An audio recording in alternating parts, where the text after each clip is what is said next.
इसे महाराष्ट्र के मुख्यमंत्री देवेंद्र फडणवीस का नया सियासी अवतार भी मान सकते हैं, क्योंकि अपने इस नए कार्यकाल में हुजूर के अंदाज कुछ बदले बदले से है। वे अपनी इमेज को लेकर काफी चौकस हो गए हैं। कहते हैं उनकी एक कोर टीम सतत इस बात का मूल्यांकन करती है कि सीएम के हर एक्शन पर जनता, मीडिया व दिल्ली दरबार की कितनी सकारात्मक प्रतिक्रिया है। अब से पहले के कार्यकालों में बतौर सीएम फडणवीस का दरबार जनता पार्टी कार्यकर्ताओं यहाँ तक कि विपक्षी नेताओं के लिए भी 24 घंटे खुला रहता था। वे आसानी से फडणवीस तक पहुँच सकते थे और उनसे अपने मन की बात शेयर कर सकते थे। पर फडणवीस के इस नए कार्यकाल में मंत्रालय के 6ठे फ्लोर को, जहाँ फडणवीस बैठते हैं, इतना चाक चौबंद बना दिया गया है कि वहाँ सीएम की अनुमति के बगैर उड़ती चिड़िया भी पर नहीं मार सकती। अगर सीएम वाकई किसी से मिलना चाहते हैं तो उन्हें बकायदा 6ठे फ्लोर पर एंट्री के लिए पास बनवाना होता है।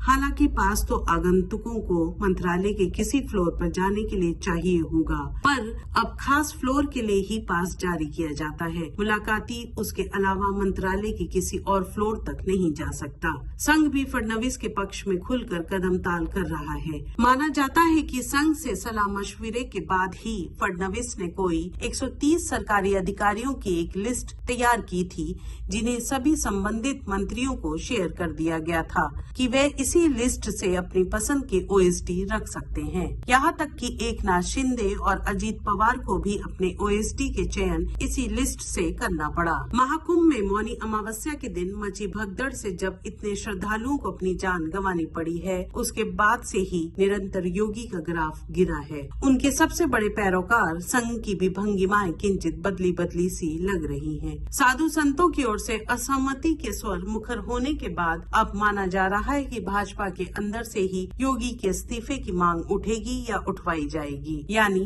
पीएम इन वेटिंग क्लब के सबसे बड़े भगवा दावेदार की ठनक मध्यम पड़ने के बाद अब फडणवीस खुले हाथों से इस मजमे को लूटना चाहते हैं। उनके इरादे भी पक्के हैं और वे अपनी गोटियां भी सही जगह चल रहे हैं। आप दरिया है तो बस दरिया सा ही बहते रहिए मुसलसल। हमें भी जिद है कि हम इसी टूटी कश्ती से आपको पार करेंगे। हमारे वीडियोस को देखने के बाद लाइक और सब्सक्राइब करना बिल्कुल ना भूलें।